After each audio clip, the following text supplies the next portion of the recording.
Mtu asiye na shukrani daima huwezi ukamridhisha, kwa sababu moyoni mwake anaona anastahili kupata zaidi na zaidi, na kibaya zaidi anaona anastahili kupata zaidi lakini kwa kupewa na si kwa kupambana. Ingekuwa anapambana yeye mwenyewe, akipata kidogo ataona kabisa hichi kina thamani kwa sababu nimekipambania kwa jasho langu, nguvu yangu na muda wangu nimeupoteza. Lakini kwa sababu anataka kupewa, kwa hiyo unachompa anakiona kidogo na kuona anastahili kupata kikubwa zaidi. Ndio maana wengi huwa wanawasaliti wapenzi wao, wanandoa wenzao, marafiki zao, ndugu zao, kwa sababu tu ya kuona wanataka kustahili kupata kikubwa zaidi. Lakini kitu ambacho ni cha msingi, unapoona unafanya kila kitu lakini mtu hatambui thamani yako, unamfanyia, unamuonyesha upendo, inaweza kuwa ni mke au mume, ndugu, rafiki, jamaa, unajitoa kwa ajili yake, unafanya kila kitu, kama ni fedha, kama ni mali, kama ni muda, kama ni mawazo, kama ni kila kitu unamfanyia, lakini unaona kabisa haridhiki, anatoa lawama au anakusengenya au anakusaliti.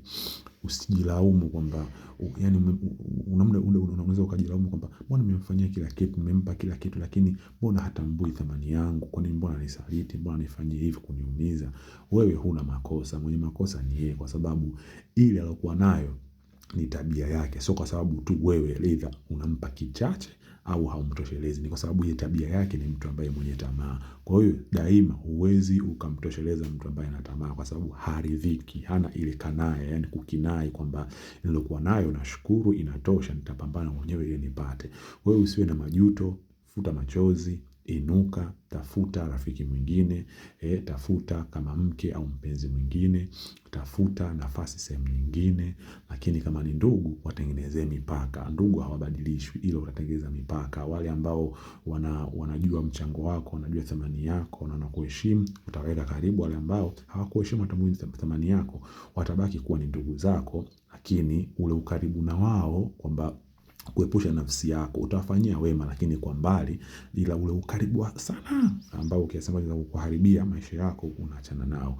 Kwa hiyo usibadilishe tabia yako kwa sababu ya watu fulani, ila wabadilishe watu na mazingira ili tabia yako iendelee kuwa nzuri. Mtu mzuri hubaki kuwa mzuri hata umfanyie nini, na mtu mbaya hubaki kuwa mbaya. Kwa hiyo ukianza kwamba kwa sababu wamenifanyia kitu hichi, kwa sababu wameniumiza kwa sababu ya hiki, labda kanisaliti na mimi nitaanza kutembea na watoto wa watu niwaumize, maana yake ulikuwa unastahili kufanyiwa hilo tukio la kuumizwa ili kufichua tabia yako halisi. Lakini kama mtu ambaye umejifunza, umepokea, uka move on, ukatumia kama maumivu sehemu ya kupata motisha kupambana zaidi, itakusaidia kuwa mtu imara na mtu ambaye utakuja kulinda hata ustawi wa watu wengine na ustawi wako na kuwasaidia watu wengine.